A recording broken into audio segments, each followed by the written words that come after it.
तो चलिए प्रिय भक्तगण, आज हम आपको एक कथा का श्रवण करा रही हूँ जो सुनने मात्र से आपके जीवन में सुख, संपत्ति और धन की वर्षा होगी। तो चलिए कथा को प्रारंभ करते हैं।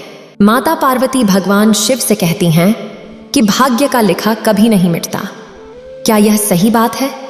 फिर भगवान शिव कहते हैं, हे प्रिय, यह सत्य है।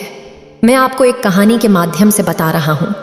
इसे ध्यान से सुने और समझें कि भाग्य का लिखा कभी क्यों नहीं मिटता। अगर आप यह कहानी सुन रहे हैं तो पूरा सुनिए। इस कथा को आधा अधूरा छोड़कर जाने की गलती मत करिएगा, क्योंकि इस पवित्र कथा को पूरा सुनने से मनचाहा फल की प्राप्ति होगी। इसलिए इस कथा को पूरा सुने। आप शिव भक्त हैं तो भोलेनाथ का अनादर ना करें। एक समय की बात है, एक बाबा के आशीर्वाद से इतने सालों बाद हीरालाल को एक बेटा प्राप्त हुआ। अब बाबा, तू ही इसका नाम रख, ऋषि। हाँ हाँ, क्यों नहीं बेटा, अपने बेटे को मुझे दे। जैसे ही ऋषि ने बच्चे को गोद में उठाया, उसने सीधे हाथ पर एक नीला रंग का निशान देखा। वो राजयोग का संकेत था। ऋषि को इस निशान को देखकर आश्चर्य हुआ। क्या हुआ बाबा, तुम क्यों चिंतित लग रहे हो? बेटा, मैं चिंतित नहीं हूँ, मैं बहुत खुश हूँ। तेरे बेटे की किस्मत में राजयोग लिखा हुआ है। हे बाबा, मैं समझ नहीं पा रहा हूँ, आप क्या कहना चाहते हैं? बाबा, बेटा, तेरा यह बेटा राजा बनेगा। यह होगा 14 साल की उम्र में इस राज्य की राजकुमारी से शादी करेगा और राजा बनेगा। ऋषि के शब्द सुनकर से हरिलाल बहुत खुश होता है। इस तरह कुछ दिनों बीत जाते हैं। राजा हिरण के पीछे भागते भागते काफी दूर तक दौड़ता है, लेकिन हिरण राजा के पहुंच से बहुत दूर हो जाती है। सत्यानाश, इतनी दूर आ गया पर कोई फायदा नहीं हुआ। मुझे बहुत तेज प्यास लग रही है। कोई नदी या तालाब नजदीक नहीं है। लगता है कि इस दिशा में कोई गांव होगा। चलो इस तरफ चलता हूँ। राजा वही गांव में पहुंचा जहां उस लड़के का जन्म हुआ था, जहां जिसकी शादी राजकुमारी के साथ होने वाली थी। अरे बाबा, सुनिए तो, मुझे बड़ी प्यास लगी है, थोड़ा पानी पिलाइए ना। हाँ हाँ बेटा, क्यों नहीं, यहीं रहिए आप, मैं अभी पानी लेकर आता हूँ। बूढ़े आदमी अंदर चला गया और राजा के लिए एक मटकी पानी लेकर आया। फिर राजा ने पानी पिया। अरे बाबा, यहाँ तो बहुत सारे लोग इकट्ठा हैं, ये कहाँ जा रहे हैं? अरे बेटा, ये सभी लोग हरिलाल के घर जा रहे हैं। उनके घर में एक बहुत भाग्यशाली बेटा पैदा हुआ है। एक संत ने भविष्यवाणी की थी। लेकिन बाबा, ऐसा कौन सी भविष्यवाणी की थी जो इसके लिए इतने लोग उसके बेटे को देखने जा रहे हैं? उस बूढ़े ने कहा कि जब हरिया का बेटा 13 साल का हो जाएगा तो वह इस राज्य की राजकुमारी से विवाह करके इस राज्य का राजा बनेगा। इतना सुनते ही राजा बहुत गुस्से से भर गया। सोचता है कि कैसे एक किसान का बेटा उसकी बेटी से शादी करके राजा बन सकता है। अरे नहीं नहीं, मैं किसी भी स्थिति में ऐसा नहीं होने दे सकता। कुछ भी हो, मुझे कुछ करना होगा। राजा अगले दिन ही अपने वस्त्र बदलकर वही गांव पहुंचा। अरे भाई, हरिलाल का घर किधर है? अरे भाई, सीधे चले जाओ, गांव के अंत में मिलेगा घर, वही है हरिया का घर। ये सुनकर राजा हरिलाल के घर पहुंचा। अरे हरिया भाई, घर से बाहर आओ, मैं तुमसे मिलने आया हूँ। हाँ भाई, बोलिए, आप कौन हैं और हमसे क्यों मिलना चाहते हैं? हरिया भाई, मैं सेठ विक्रम सिंह हूँ। मैं हरिपुरा गांव में रहता हूँ। मैंने सुना है कि तुम्हारा बेटा बहुत भाग्यशाली है, उसके भाग्य में राजयोग है। हाँ सेठ जी, आपने बिल्कुल सही सुना है। हरिलाल भाई, मुझे तुम्हें कुछ बताना है। हाँ हाँ, बोलिए सेठ जी, आप क्या कहना चाहते हैं? अरे भाई, मुझे अपने बच्चे को दे दो, बदले में मैं तुम्हें बहुत धन दूंगा। मैं तुम्हारे बच्चे का पालन पोषण करूंगा। लेकिन सेठ जी, मैं अपने बच्चे को तुम्हें नहीं दे सकता। अरे हरिलाल भाई, सोच, मैं इसे लेने आ गया हूँ। सब भगवान की मर्जी है कि तेरा बच्चा एक अच्छे स्थल पर बड़ा हो। समझ, तू बस एक साधारण किसान है, तू सही से देखभाल और पोषण नहीं कर सकता। हाँ हाँ, सेठ जी सही कहता है, हम इस बच्चे का ध्यान नहीं रख सकते। शायद भगवान की मर्जी है कि इसे एक अच्छे स्थल पर बड़ा किया जाए।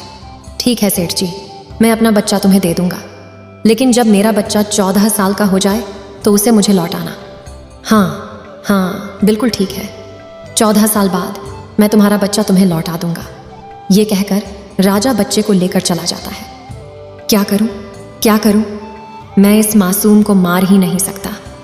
एक काम करता हूं, मैं इसे एक लकड़ी की संदूक में रखकर नदी में बहा दूंगा।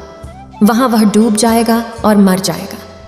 इस सोच में राजा बच्चे को एक लकड़ी की संदूक में डालकर उसे बंद कर देता है।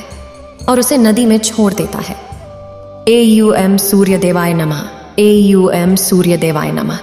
सेठ हीरालाल सूर्य को जल अर्पित कर रहा था। तब एक तैरती हुई संदूक उसके पैरों तक पहुंचती है। ये संदूक क्या है? चलो उसे बाहर निकालत हूं और देखता हूं इसमें क्या है। ओह, अंदर एक बच्चा है, लेकिन कितना सुंदर बच्चा है।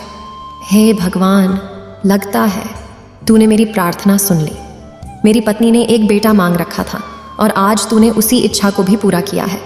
जल्दी से वह बच्चा उठा लेता है और उसे अपने घर ले जाता है, अपनी पत्नी को पूरी कहानी सुनाते हुए। हे भगवान, तुझे बहुत शुक्रिया मेरी इच्छा को पूरा करने के लिए। इस तरह से धीरे धीरे 14 साल गुजर जाते हैं। सेठ बच्चे को अजय नाम देते हैं। अजय अब 14 साल का हो गया है। वाह अजय, तू कितना बुद्धिमान है। गुरुजी अजय की तारीफ करते हैं। तभी वह से एक राजा गुजरता है जो एक महत्वपूर्ण कार्य के लिए दूसरे राज्य जा रहा था। ओह, इतना सुंदर लड़का मैंने आज तक नहीं देखा। ये किसका बेटा होगा? वाह वाह, तू सच में बुद्धिमान है। लेकिन तू किसका बेटा है बेटा? मैं सेठ हीरालाल का बेटा हूं। ठीक है, जा अपना काम कर। यह कहकर राजा हरिलाल सेठ के घर जाता है। सेठ साहब, आपको इतना सुंदर और बुद्धिमान बेटा कैसे मिला? महाराज, वह मेरा बेटा नहीं है, मैंने उसे सिर्फ पाला पोसा है। उस पर मेरी परवरिश का असर हुआ है, इसलिए वह मेरा बेटा बन गया है। पर सेठ साहब, आपने इस लड़के को कहाँ से पाया? तब सेठ राजा एक दुखद कहानी सुनाते हैं। अरे, यानी वह वही लड़का है जो मैंने 14 साल पहले नदी में बहा दिया था। राजा और सेठ इस बारे में चर्चा कर रहे थे। तभी अजय वहीं पहुंचता है। सेठ जी, अगर आप मना ना करें तो मैं एक पत्र लिखकर अपनी रानी को संदेश भेजना चाहता हूँ। अगर आपका बेटा अजय वह पत्र रानी तक पहुँचा सके तो मैं आपको 100 सोने के सिक्के दूंगा। हाँ महाराज, क्यों नहीं, मैं ज़रूर आपका संदेश रानी तक पहुँचाऊँगा। राजा चुपके से एक संदेश लिखते हैं। अपने मुद्रा से उसे मोहर लगाकर उसे अजय को दे देते हैं। अजय पत्र लेकर चला जाता है। जब अजय चलता है, वह एक घने जंगल से गुजरता है और उसका रास्ता भटक जाता है। अरे, यह क्या है? मैं इतना चलने के बाद थक गया हूँ, पर यह जंगल ही खत्म नहीं हो रहा है। कहीं मैंने रास्ता तो नहीं खो दिया है क्या? अब तो अंधेरा होने वाला है, मैं क्या करूँ फिर? अजय चलना जारी रखता है। जैसे ही वह चलता है, उसे महसूस होता है वहाँ एक झोंपड़ी है, मैं इसके अंदर ही आज रात बिताऊंगा। ऐसा सोचकर अजय अपने घोड़े से उतरकर झोंपड़ी में प्रवेश करता है। अरे, तू कौन है और कहाँ जा रहा है अंदर? एक माता पूछती है। माई, मुझे माफ़ कर दो बिना इजाज़त के अंदर आने के लिए। फिर अजय उस औरत को पूरी कहानी सुनाता है। अजय के शब्दों को सुनते ही उस औरत को उस पर दया आती है। पर बेटा, यहाँ रुकना सुरक्षित नहीं होगा। यह जगह डकैतों का अड्डा है। डकैत जल्दी ही यहाँ आएंगे। अगर वह तुझे यहाँ देखते हैं तो मुश्किल हो जाएगी। पर माता, मैं इस समय रात को कहीं और नहीं जा सकती। जंगल में जाऊंगी तो वहाँ रहने जानवर कहाँ जाएंगे? यहाँ बेहतर है। यह कहकर अजय एक कोने में जाकर लेता है और सो जाता है। थोड़ी देर बाद डकैत घर लौट आते हैं। यह कौन है? हमारे घर में इतनी हिम्मत से सो रहा है। फिर वो औरत कहती है, सरदार, यह अजय है, एक बहुत ही दयालु बच्चा। फिर औरत उन डकैतों को पूरी कहानी सुनाती है। जब डकैत यह सुनते हैं तो उनमें से सरदार को राजा की जालिमियत पर संदेह होता है और कहता है, मुझे इस संदेश को खोल कर देखना होगा। डाकू जल्दी से संदेश खोलता है देखने के लिए कि इसमें क्या है। जब यह पत्र तुम तक पहुंचेगा तो तुम इस लड़के को मार देना और काही दूर गाड़ देना। यह कार्य मेरी पहुंचने से पहले पूरा होना चाहिए। ओह, क्या शैतान राजा है जिसके हाथों पत्र भेज रहा है। उसे ही मरवाने का आदेश भी दे रहा है। नहीं नहीं, मुझे इस पर कुछ करना होगा। मुझे इस मासूम बच्चे को बचाना होगा। यह कहकर डाकू दूसरा पत्र लिखता है और उसे असली पत्र से बदल देता है। सुबह से पहले सभी डाकू वहां से चले जाते हैं। ठीक है माँ, अब सुबह हो गई है, मैं चला रहा हूँ। बहुत शुक्रिया कि आपने मुझे शरण दी। इतना कहकर अजय वहां से चला जाता है। थोड़ी देर में वह राजमहल पहुंचता है और पत्र रानी को देता है। रानी तुरंत पत्र पढ़ती है। ये लड़का बहुत ईमानदार और दिल से अच्छा है, हमारी राजकुमारी के लिए सबसे लायक है। इसलिए मैं चाहती हूँ कि हमारी राजकुमारी उससे शादी करे। यह शादी उसे लौटने से पहले हो जानी चाहिए। राजा यह फैसला कैसे कर सकते हैं कि हमारी राजकुमारी को किसी ऐसे व्यक्ति से शादी करनी चाहिए? लेकिन इस पत्र पर भी राज मुद्रा है। इसका मतलब है कि यह युवा सच कह रहा है। सोचती हुई रानी ने अपनी बेटी की शादी कर दी। उसने उसकी अजय से शादी कर दी। कुछ दिन बाद जब राजा लौट आया, उसने देखा कि उसकी बेटी की अजय से शादी हो गई है। इस खबर को सुनते ही राजा को गुस्सा चढ़ गया। नहीं नहीं रानी, तूने क्या किया? जल्दी जा और मुझे वह पत्र दिखा जो मैंने तुझे भेजा था। रानी ने जल्दी से राजा को पत्र दिखाया।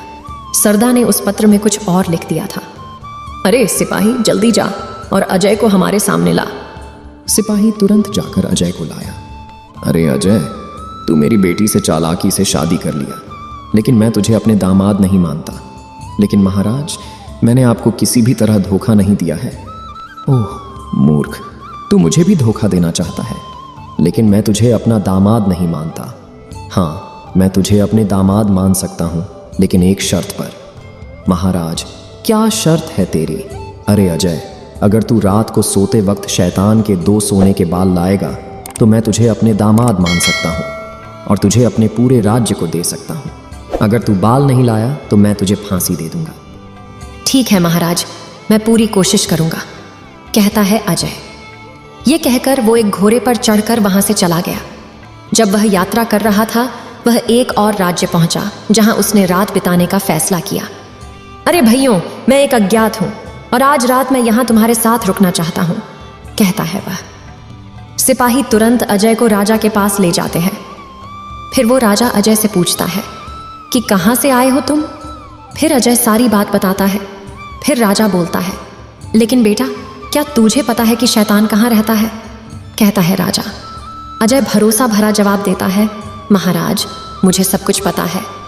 राजा उससे चुनौती देता है, अच्छा, अगर तुझे सब कुछ पता है तो क्या तू जानता है कि हमारे राज्य के सबसे बड़े कुएं का पानी क्यों खत्म हो गया है, जबकि पहले उसमें सबसे मीठा पानी होता था? हाँ महाराज, मुझे भी पता है कि आपका मीठे पानी का कुआं क्यों सूखा हुआ है, कहता है अजय। राजा हैरान होकर तुरंत जवाब मांगता है, तो जल्दी बताओ क्यों कुआं सूखा हुआ है? अगर तुम इसकी वजह समझा सकते हो तो मैं तुम्हें सोना और चांदी के इनाम दूंगा। लेकिन महाराज, मैं अभी जवाब नहीं दे सकता, मैं बाद में जवाब लाऊंगा। अगली सुबह अजय वहां से निकलता है। जब वह चलता है, वह एक बड़ी नदी तक पहुंचता है। उसके रास्ते में इतनी बड़ी नदी आती है, लेकिन मैं इसे कैसे पार करूं? तभी वह देखता है कि एक व्यक्ति एक नाव लेकर उसकी तरफ आ रहा है। अरे भाई, मुझे नदी के दूसरे किनारे ले चल। हाँ हाँ, क्यों नहीं, मैं तुम्हें नदी के दूसरे किनारे ले जाऊंगा, लेकिन उससे पहले तुम्हें मेरी एक सवाल का जवाब देना होगा। ठीक है भाई, पूछ, तू क्या पूछना चाहता है? मेरा सवाल है, क्या मुझे इस काम से मुक्ति कब मिलेगी? अरे भाई, मैं तुम्हें वादा करता हूं कि मैं जरूर तुम्हारे सवाल का जवाब दूंगा, लेकिन अभी नहीं, तुम्हें मेरे लौटने तक तुम्हें इंतजार करना पड़ेगा।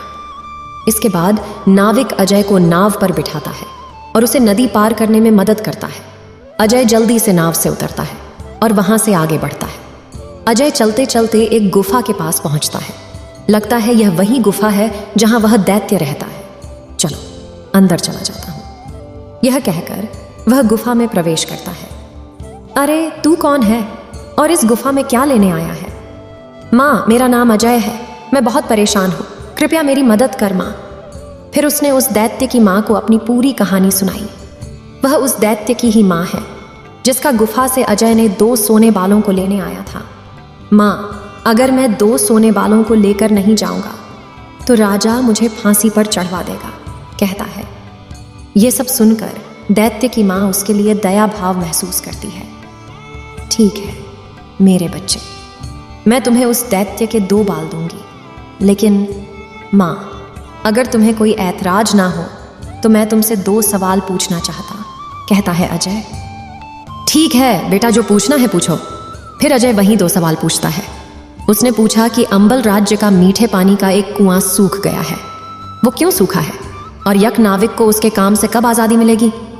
बेटा, मैं भी इन सवालों का जवाब नहीं दे सकती, सिर्फ मेरा बेटा इनका जवाब दे सकता है। ये करो, मैं तुम्हें एक मक्खी बनाऊंगी और तुम यहाँ कहीं छुप जाओ। अगर मेरे बेटे ने तुम्हें देखेगा तो वह तुम्हें नुकसान पहुंचा सकता है, डायन कहती है। यह कहकर वह डायन उसे एक छोटी सी मक्खी में बदल देती है। मक्खी चुपके से भाग जाती है और एक कोने में छुप जाती है। तभी थोड़ी देर बाद दैत्य आ जाता है। हाँ हाँ हाँ हाँ हाँ हाँ हाँ, इंसान की बू, ये इंसान कहाँ है? वह इंसान कहाँ है? अरे बेटा, कौन से इंसान की तुम बात कर रहे हो? यहाँ कोई इंसान नहीं है। पर माँ, मुझे यहाँ एक इंसान की बू महसूस हो रही है। ओह बेटा, यहाँ कोई नहीं है। तुम मेरी बात क्यों नहीं मानते? ठीक है माँ, मैं आज बहुत थक गया हूँ, मैं अब सो जाता हूँ। हाँ बेटा, मुझे भी काफ़ी थकन महसूस हो रही है, मैं भी थोड़ा आराम कर लेती हूँ। ये कहकर दोनों आराम से सो जाते हैं। थोड़ी देर में दैत्य गहरी नींद में सो जाता है। मुझे लगता है कि अब वह गहरी नींद में सो गया है। ये एक ठीक मौका है उसके बाल निकालने का। जल्दी से उसने इसका एक बाल निकाल लेती है। और माँ, तू क्या कर रही है? क्यों मेरे बाल उखाड़ रही है? अरे बेटा, मुझे बहुत डर लग रहा था। एक बुरा सपना देखा था मैंने। पता है, मैंने अंबल राज्य में एक कुएं देखा था जिसमें कुछ साल पहले बहुत मीठी पानी होती थी। अब वह कुआं पूरी तरह सूखा हुआ है। ऐसे कैसे हो सकता है? ओह माँ, इतना मत फिक्र कर। वह सूखा हुआ है क्योंकि उसमें एक बड़ा पत्थर है और उस पत्थर के नीचे एक मेंढक है। अगर हम उस पत्थर और मेंढक को बाहर निकालें तो कुआं फिर से मीठा पानी से भरा होगा। यह कहकर शैतान फिर सो जाता है। जब वह फिर गहरी नींद में घिर जाता है, डायन दूसरा बाल उससे निकल लेती है। अरे माँ, तूने मुझे सच में चोट पहुंचा दी है। तुझे क्या हो गया? तुझे अब कैसा सपना आया? अब मैंने और भी बुरा सपना देखा। मैंने देखा एक नाविक झुनझुन नदी पर नाव चला रहा था। मुझसे पूछ रहा था कि मैं इस कार्य से कब मुक्त हो जाऊंगा। ओह माँ, वह बिल्कुल बेवकूफ़ है। अगर उसने अपना चप्पू किसी और के हाथ में रखा तो उसको इस काम से छुटकारा मिल जाएगा। लेकिन माँ, अब कोई और सपना मत देखना। यह कहकर वह फिर सो जाता है। फिर डायन अजय को इंसान में बदलती है। बेटा, यह सोने के बाल ले और जल्दी से यहाँ से चले जा, डायन कहती है। अजय डायन को धन्यवाद देते हैं और चले जाते हैं। फिर वह वही नदी तक पहुँचता है। नाविक उसे नदी पार करने में मदद करता है। भाई, जब कोई इस चप्पू को अपने हाथ में लेगा तब तेरा यह काम खत्म होगा, अजय नाविक को जवाब देते हैं। यह कहकर अजय घोड़े पर चढ़ जाता है और चला जाता है। सफ़र करते करते अजय जल्दी ही अंबाल राज्य पहुंचता है, जहां उसे अपने दूसरे सवाल का जवाब देना था। राजा कहता है, जवान, हमारे कुएं में फिर से मीठा पानी आ सकता है। जल्दी बताओ, कैसे हम अपने कुएं को ठीक कर सकते हैं? अजय बताता है कि राजा कुएं में एक बड़ा पत्थर है और उस पत्थर के नीचे एक मेंढक है। अगर वह मेंढक और पत्थर बाहर निकाला जाए तो कुआं को फिर से पानी से भरा जा सकता है। राजा यही करता है। उसने मेंढक और पत्थर को कुएं से बाहर निकाल लिया और कुआं फिर से भर गया। वाह अजय, तू बहुत बुद्धिमान है। मैं तुझसे बहुत खुश हूं। आज हमारा कुआं फिर से मीठा पानी से भरा हुआ है। राजा तारीफ करता है। इसलिए मैं तुझे एक सोना चांदी के इनामों को देता हूं। फिर अजय इनामों को अपने घोड़े पर डाल के महल की तरफ चल पड़ता है। जल्दी महल पहुंचता है। यहाँ महाराजा, मैंने तुम्हारे लिए दैत्य के बाल लाया हूँ। अच्छा, ठीक है, लेकिन इन 2 बालों तुम इतने सारे सोने चांदी के उपहार कहाँ से लाया? राजा पूछता है। इतना सोना देखकर राजा हैरान हो जाता है। अरे इतना सोना? लेकिन तू इतना सोना कहाँ से लाया है? राजा पूछता है।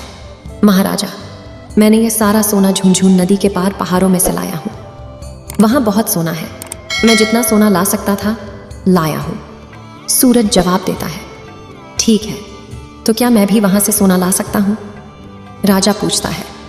हाँ, जब आप झुनझुन नदी के किनारे पहुँचेंगे आपको एक नैया मिल जाएगी। खुद चप्पू पकड़कर नदी पार करेंगे, तभी आपको सोना दिखाई देगा। अगर आप खुद नहीं पार करोगे तो सोना कभी नहीं मिलेगा। इस सुनते ही राजा को लालच होता है और तुरंत वह झुनझुन नदी तक पहुंच जाता है। अरे नाविक, जल्दी आओ, मुझे नदी के दूसरे किनारे जाना है, राजा कहता है। इतना सुनते ही नाविक जल्दी से नाव को किनारे लेकर आता है। राजा नाव के चप्पू खुद पकड़ लेता है और नाविक को बाहर निकाल देता है और नाव चलाने लगता है। और फिर नाविक वह से गायब हो जाता है और राजा हमेशा के लिए नाविक बन जाता है। इसी बीच अजय उस साम्राज्य का राजा बन जाता है। देखो, फिर कोई हरिलाल को बताता है कि तुम्हारा बेटा मिल गया है। हमारे राज्य का राजा एक 14 वर्ष का लड़का बनेगा जो राजकुमारी से शादी करेगा। इसका मतलब है कि वह आपका बेटा है। इतना सुनते ही हीरालाल और उसकी पत्नी राजमहल की ओर जल्दी भागते हैं। और अपनी पूरी कहानी अजय को बताते हैं। पास खड़ा हीरालाल भी कहने लगा, हाँ अजय, मेरा बेटे, तुम सच में इनके बेटे हो। मैंने तुम्हें एक लकड़ी के डिब्बे में नदी में पाया था। इस सुनते ही अजय अपने माँ बाप को गले लगाता है और उस साम्राज्य में राज करने लगता है। इतना कहकर भगवान शिव इस कहानी को समाप्त करते हैं। इस वीडियो को बोलते समय कोई त्रुटि हो तो मैं क्षमा चाहती हूँ। उम्मीद है आप सभी को यह वीडियो अच्छी लगी होगी। अगर आप शिव के सच्चे भक्त हैं तो चैनल को सब्सक्राइब और वीडियो को लाइक करके कमेंट में हर हर महादेव